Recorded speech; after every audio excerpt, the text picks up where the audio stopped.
Hello friends, welcome back to the channel, and if you're new here, welcome. My name is Trina, and this is part 3 of my series wherein I watch low-rated anime so you don't have to. And if you haven't seen parts 1 and 2 of the series, I will leave the link of the playlist up in the iCards if you're interested. And if you have watched the second part of this video, you would notice that I basically did not move from this place. I continue filming this right after I filmed the last segment of the last vlog, and I am just going to get right into it. I still have 9 titles here actually, but for the sake of time, crunch time, I will be only picking out 7 so that this whole series will have 21 anime titles and we shall review them afterwards. So this will be the last one of the vlogs, and I will pick out 7 titles that we shall talk about today. First one being a movie. That's the first one. Second one is an OVA. So this OVA I know is like 3 episodes. So far so good. I will be doing a lot of crocheting later. So I might knock these both out today. Next is Ninja Collection. Ninja Collection I think is also a short one, but I have read that there are a lot of complaints. It's like some sort of a horror, I believe. Next is I Wish You Were Here. This I think is also a movie, or well, we'll see later. So 3 more. X-Arm. 2 more. Cerberus. And the last one, I am not looking. Choose this one. It is... oh, this one. Okay, I will stick this in first and then we shall review. So I have 2 titles left here in my pool of anime titles to make it 23 that I have prepared. The last 2 that we did not pick is actually Vampire Homes and KJ File, which is like KJ File is something that I have already in my to watch list because I think it is like psychological, and I've been watching a lot of psychological and horror. If you're new here, that is like the genre of my choice. Horror, psych horror, detective, and police. Those are the genres that I mostly gravitate to. So KJ File, sadly, I did not pick it for this month. However, I'm surely going to watch both of them, even though, what do you call that? Even though I didn't pick it out here. So the first one, why is it not here in my... Apparently, I did it again, and Kataku or House of Flame is actually a bust because I cannot find the copy of it anywhere online. So we're going to pick out between KJ Files and Vampire Home. KJ Files and Vampire Homes. It's a 50-50 shot if I get to watch KJ File this month, or will it be Vampire Homes? This is the first one I grab. I'm not looking. It is KJ File. So KJ File is the one that we're going to watch. It is 4.92 off of Mal Action Sci-Fi. This has been in my to watch list since its release back in 2022. The only synopsis it has here is that the story is set in a world where unique kaiju suddenly begin to appear in various places around the world. Members of the United Nations Monsters Observatory will explore a world where kaijus with great powers and humankind live together. So in a way, it is up my alley. It's fine, even though I did mention that I thought it was like a psychological, but no, it's oh, now that I realize it, KJ File, Kaiju File. So anyway, that is the first one that we'll be watching probably. I have this on download already. Next we have here is Garza's Wing. Garza's Wing 4.10 Action Fantasy Isekai.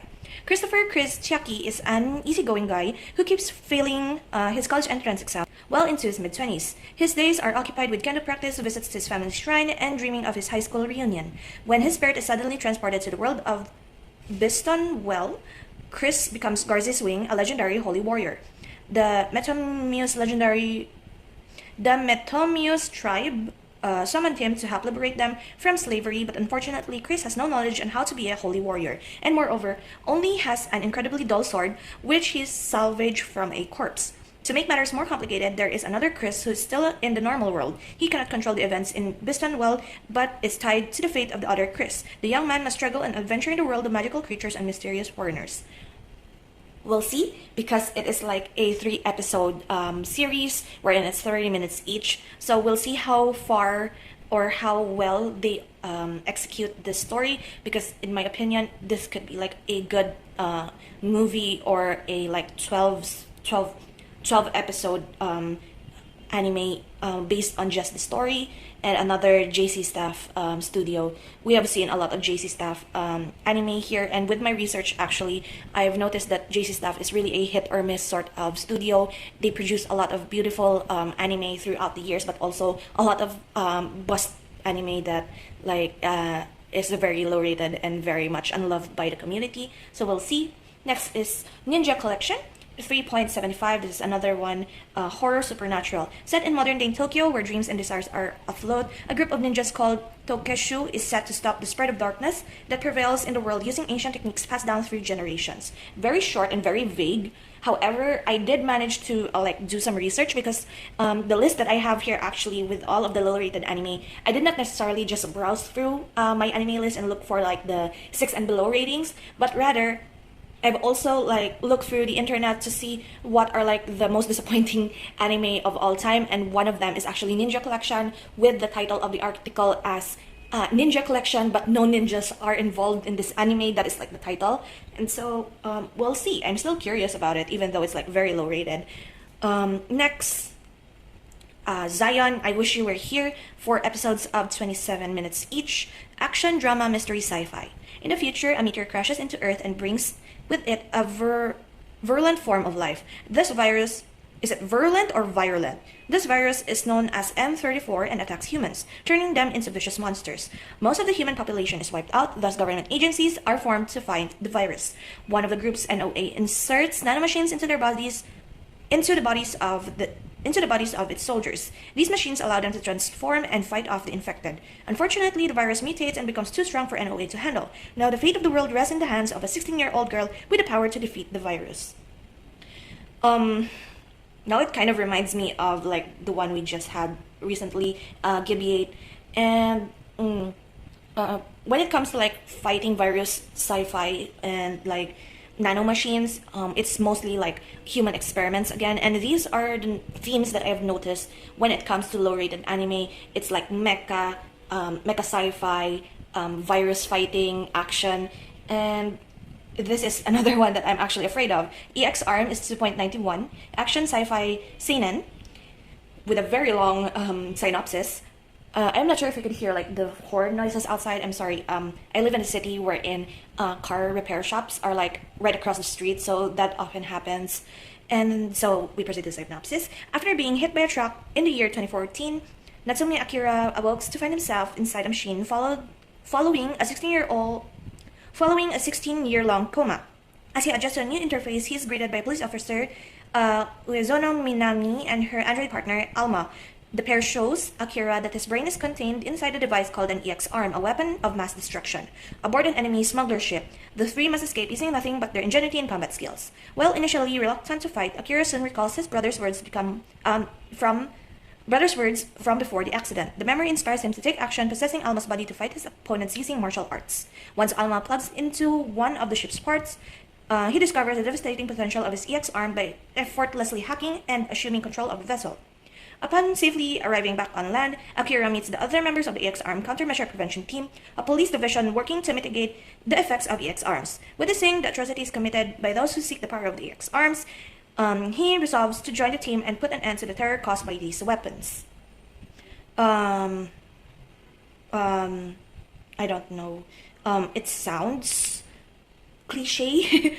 When it comes to sci-fi anime, it sounds cliche, but we'll see. So next, we have two more. Cerberus. Cerberus is 5.59, adventure fantasy. Maintaining a delicate balance of power, the kingdoms of Amoria, Ishifen, and Van Rhodes rule over the continent of Kunaan. Even the slightest hint of trouble in one country could spark a continent-wide war. However, their one common fear is the evil dragon Dagazord, whose only meaning of existence is to devour and destroy all life. 10 years ago, a group of mages worked together in the effort to seal away the malevolent beast, but the ritual later known as the Balbagoa tragedy was a failure, and many lost their lives.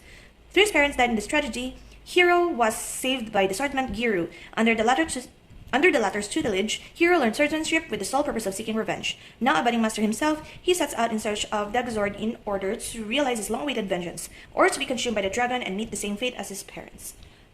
That's kind of foreboding when it comes to like the synopsis, but we'll see.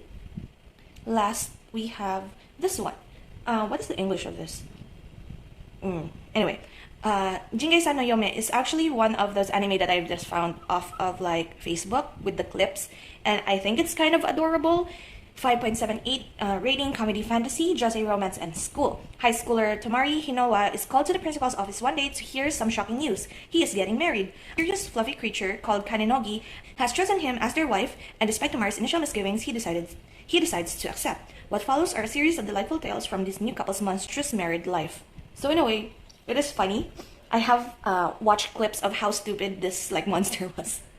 Like he can't fit through the door, and he was kind of clumsy, and like it's kind of adorable, but many of the people are like saying that it does not depict married life, to be honest. So we'll see how it goes, and I really wanted to watch this, so in a way it's a win-win for me to be watching all of these anime and finding an excuse or a motivation to watch this. So yeah, I will be updating you throughout the watching these titles, and hopefully the next time I update, I'm actually going to like show some clips of me watching these anime. I know I did not do a ton of that from the last vlog, so yeah, I will come back once I've watched any of these.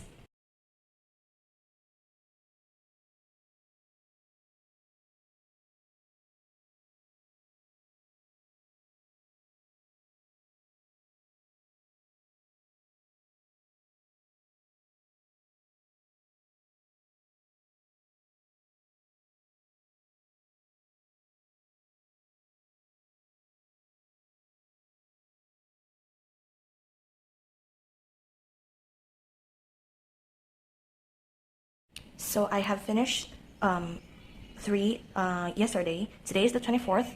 So yesterday, the 23rd, I have finished Garza's Wing, which is actually called Bistan Well Stories, or Stories from the Bistan Well, EX Arms, and Zion, I Wish You Were Here. So as you can see from this page that I have a lot of thoughts about EX Arm. So we'll do this in order. Garza's Wing is an OVA, 3 episodes long, and I gave it a 2 out of 10.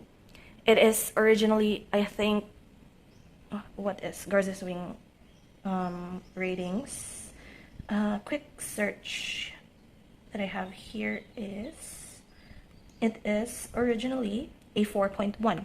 So the only, I did not expect actually to go into this anime. I was ready to film like a clip of me watching the first episode of Garza's Wing, only to switch on the record, switch on the like clip or like the first episode, and then he got like isekai'd into this medieval world with nothing on.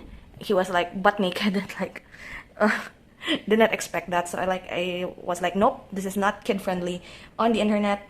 And there are lots of like gross things that happened here with regards to, like, you can read it if you want.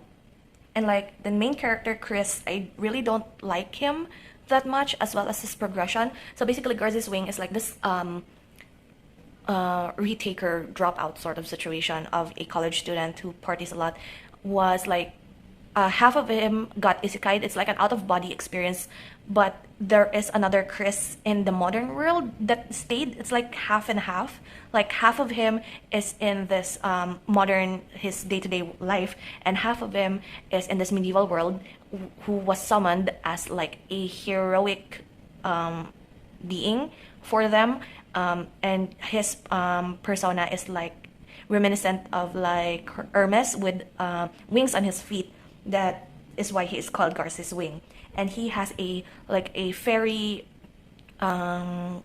companion with him that the people don't like because it's like a bringer of bad luck or something. But yeah, it's kind of gross. And the last scene, spoiler alert, is that he is like was able to kill or behead the opposing, I don't know, opposing army's leader. Was it the king? Was it the general? I'm not sure. But it's like the opposing army. He beheaded the leader, and basically it was his first kill and he kind of threw up. And then after that, the next scene, end scene, was him back to his modern world.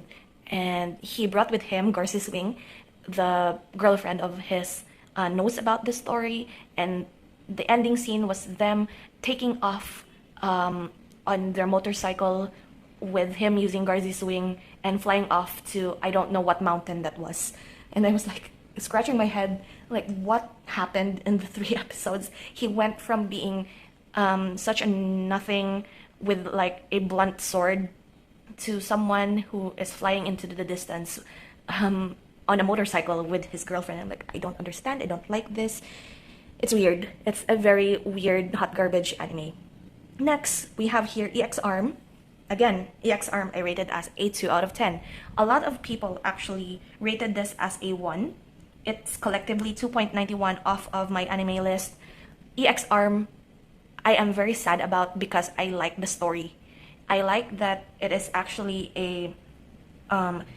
the story is very much human experiment sci-fi. The guy, the main character, got into an accident. His brain was transplanted into this robot wherein he could live forever. He became like a machine that is being experimented on and used as a weapon of mass destruction. His brother was actually one of the scientists, and something went haywire. One of the weapons, the clones of the weapons, got like, how do I put this? Like it went haywire and it became shit. It became sentient and destroyed everything in its path. And it is also a police detective story. The only awkward thing about it is the CGI. It is, there is a divide between the people who survived and the people who did not survive. The people who survived and were like, survived from the tragedy that was the haywire destruction of this clone. The people who survived are animated like PS era graphics of like cutscenes of like games, and the ones that did not survive are like 2D flat animation, and it is very unnerving to watch. And also their expressions are very comical, and I really don't like seeing this person was mocking the main character in a very deadpan serious look, and he was like haha, but his face doesn't show him laughing. And then there is this moment wherein people were killed, or like there was a plot twist, and there was a very big shock value and very big shock sound effects, but the facial expressions of all the characters, main and supporting, were like delayed, and it was like very uncomfortable to watch. And also there was these scenes wherein, in order for the main character to hack the android that was the partner of this police, of the squad that he was a part of, the android and the owner of that android, the partner of that android, have to kiss so that he was granted permission to access the code of the android. And I'm like, why? I don't understand why that has to be a concept. But yeah, the story was supposed to be very decent. It's just that watching it was very uncomfortable. So yeah, that was EX Arms. If I even wrote this here, if this was like given like a reboot, or like someone other than the studio remakes this anime, I would probably watch it again. It's just that it's the animation style that's uncomfortable. And last, the one that I finished yesterday is Zion, I Wish You Were Here. It is actually a romance, and I should probably disqualify this because when I reviewed the ratings for my anime list, it is actually a 6.01 rating. So that is no longer part of the low-rated anime because I specifically placed 6 and below. So it is being 6.01. It's like a very minuscule amount of rating above my stipulated threshold of all of the anime that I wanted to watch that I considered low ratings. But still, it is actually very nice. It's very good. It's 4 episodes long. It's very short. So I really liked it. Actually, it is sci-fi romance thriller. It is about a world wherein a virus, this is actually like made in 2020, so it's sort of relevant.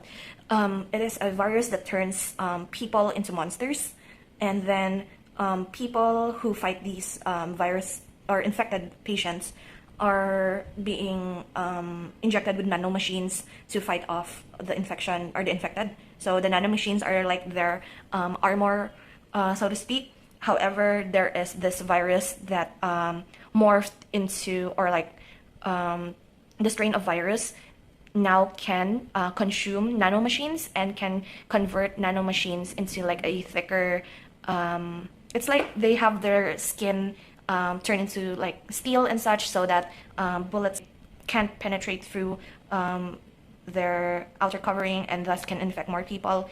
And there is this girl who can actually heal the infected, or like she can destroy all of those monsters, the outer skin and also the virus. But the only problem with the girl is that she is being of course, she's being abused in a way. She's very lonely, she's being experimented on, and she has somehow lost the reason to live. So the scientist that took care of her, the woman scientist, was like, she was wanting this girl to have a better life, and they met one of the soldiers who were fighting against the infected, and somehow they fell in love. And the only drive of this girl was to protect this guy while he was on battle on field, and she is like very stable when it comes to rescuing this guy, saving his life, and it's kind of cute actually, but it also ends up in a tragedy. So yeah, I recommend watching Zion. I Wish You Were Here if you could access it. It's very short, and it's not necessarily like you should really watch this, it will change your life, but it's like a nice romance tragedy to watch, and I rated it actually as a 7 out of 10. So the last one we have here is Cerberus, which I am currently watching. I stopped at episode 3, and I really don't like the main character. For someone who experienced great tragedy in his life, he is very pretentious and very like, he's at that age, I guess, 16 years old. He's in a phase wherein he's very rebellious, very like, I am a hero sort of person, and yet he doesn't like to train, he doesn't like to study, and yeah, that is as much as I have reached in the anime. Anyway, it is his training phase, and so we'll see if he improves or not, and so I will check back once I've done that. But I would like to call out, like, I really like this page. It's very neat and clean, tidy. I even added like an angry sticker here because I'm very angry at the first 2 anime that I've watched. Luckily that this was like a saving grace for the start of the week. So yeah, I will check back once I finish Cerberus.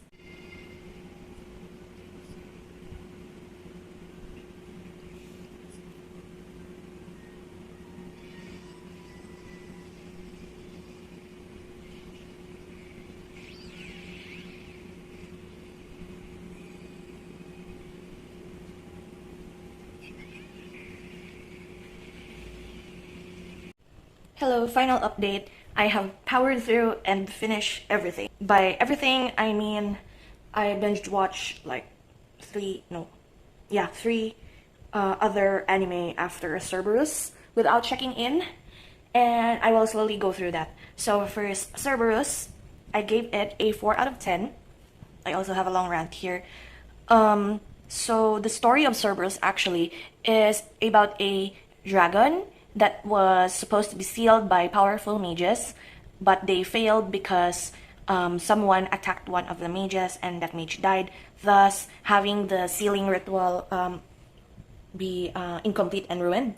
And therefore the main character is the son of that said mage and was also a witness to the sealing of this dragon. Now this dragon is very powerful, and it is a threat to the 3 kingdoms that exist in this world. So everyone in this anime is actually very annoying, except like the trainer, though somehow he is also quite annoying in his own sense. The main character insists on being a swordsman. He doesn't like to train, he doesn't want to train at all, but he wants to enact revenge on this dragon that was supposed to be the one that killed both his parents during that ritual. So the head mages of that ritual is both his parents and him.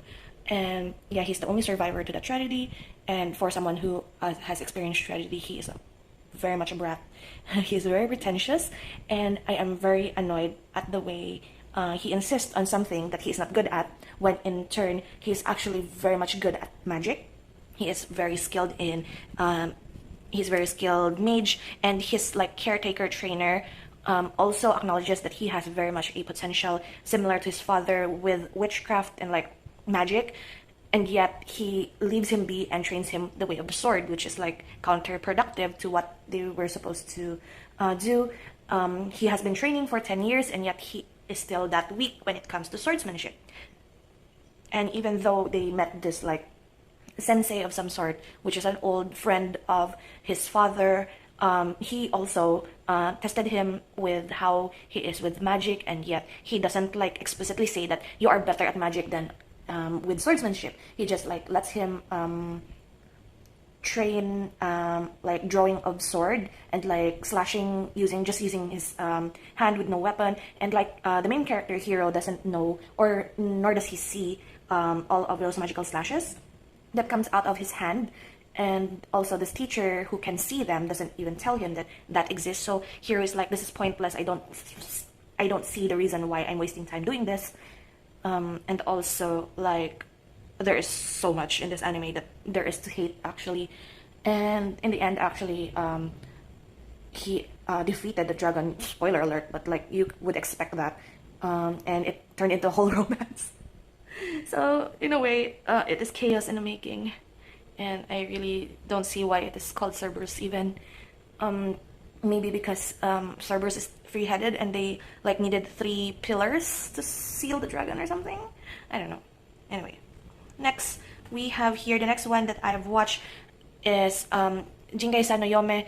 I found this anime actually off of like Facebook clips that that finds its way into my timeline, and it's like a fluffy comedy romance. I gave it a 6 out of 10, even though a lot of people hated on it.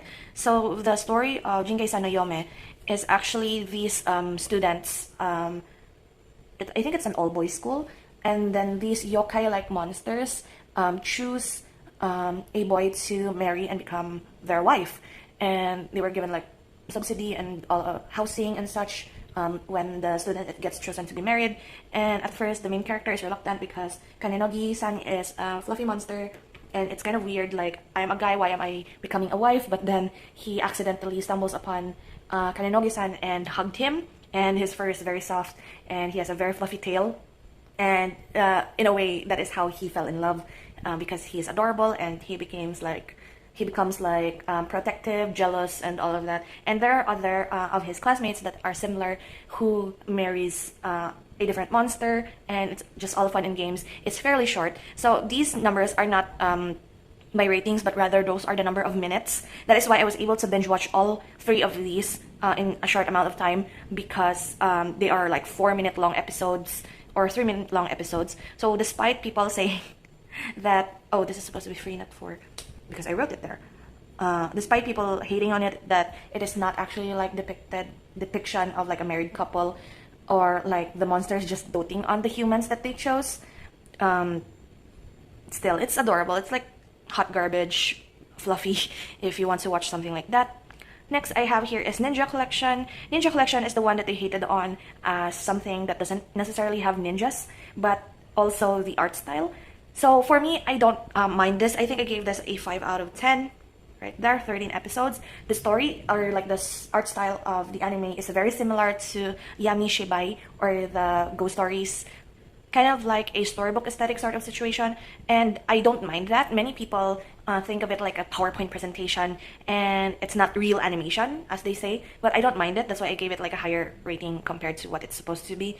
And then they say that there is no ninjas involved, but in reality, in the story, the ninjas act like secret groups, or like they are like exorcists for demons and spirits that are part of human society. I think they're more like demons, because humans transform into these creatures like onis, and the ninjas are the ones that secretly protect society and protect all of those innocent people from harm. And that is the gist of it. It's like different people being attacked in each different episode, and it's very short, as I've said, and it's fine. It's not necessarily something that you have to watch, but if you like need something spooky to kill time, it's not necessarily that scary anyway. It's like just hollowed eyes or hollowed mouth and like a little bit of blood spatter. That's it.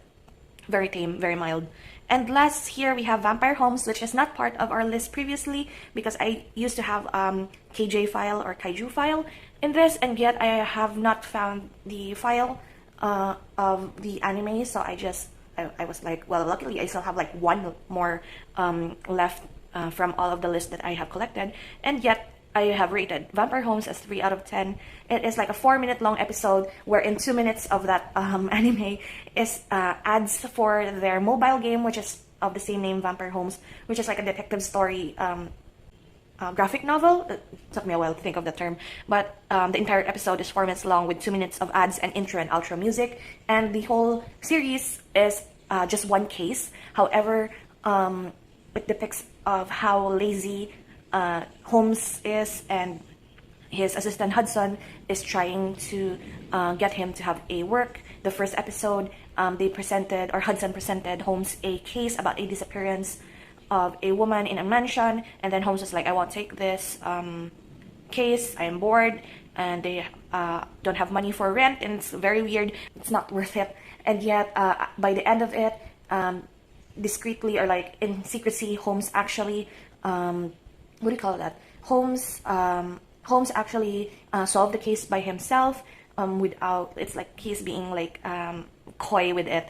He didn't tell Hudson that he was going to solve the case. It's just in a newspaper, and it was involving werewolves. He had a silver bullet in his hand, and Hudson was like, why are you opening the agency during the night? Don't you have friends? Something like that. So that in its own way implicitly shows that he's a vampire who doesn't have friends, and with the werewolf case and him having a silver bullet, it like implied that he is the one who solved that case, which was related to the case that Hudson gave him on the first episode, and like so that is a very disappointing end to the whole low-rated anime collection that I have here. Just a brief recap of what we have since the beginning. This is all of the anime that I have watched for the month of April, with the theme watching low-rated anime so you don't have to.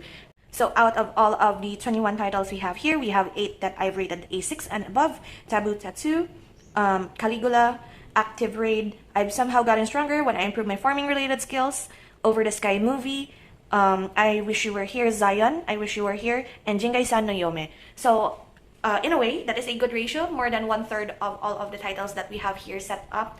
And my take on this is that I think I won't be doing this anymore. I am literally torturing myself, but at least I have found favorites. So that goes to show that whether an anime is rated badly or poorly, there will always be something that will be of your interest, even though the majority of people won't like it. That is with I've Somehow Gotten Stronger When I Improved My Farming Related Skills. It is farming related, and it is my favorite concept, so that is fine with me. As well as like Zion, I Wish You Were Here, that is the type of romance that I am okay with. And yeah, so another takeaway is that I shouldn't watch garbage mecha anymore. I shouldn't watch game adaptation with regards to like as proven by Suikoden and Vampire Homes, but I'm still going to watch probably Ragnarok and the Genshin anime when it comes out, so like we'll see about that. It's a hit or miss, as I've said. Also with relations to like steampunk or like Edo period samurai anime, that's also a hit or miss, and somehow it's often a miss, and I should probably trust the reviews when it comes to that. And also animation style wise, I really don't like that animation style of like 3D like game cutscene sort of animation, but I'm okay with storybook aesthetic. So it really depends. It really depends. And also the reason why these animes are such a bust mostly is because of the animation style rather than the story. So they can't have both. So that is what I'm getting here. They can't have both. They either suck at animating but they have a good story, or they have good animation but the story is lackluster. Basically, that's it. So yeah, that is it for this whole series. I have caught up. It is the 26th today, which is very much on schedule. To be honest, I still have one more title that I did not include here that I have found to be like a 5.8 or something, close to that. I will give the title. It is King's Game or Osama Games.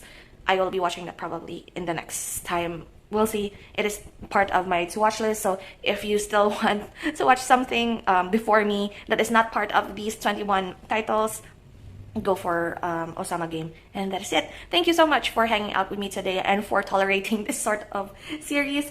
I feel like I literally tortured myself, and I'm actually very excited for the challenge that we have for the month of May. I have my best friend in high school, help me out with it, and already when I saw what it is to come, I am half excited and half scared about it, but it's going to be fun, and I hope you look forward to that. So that is it. Thank you again, and take care, guys. Bye bye.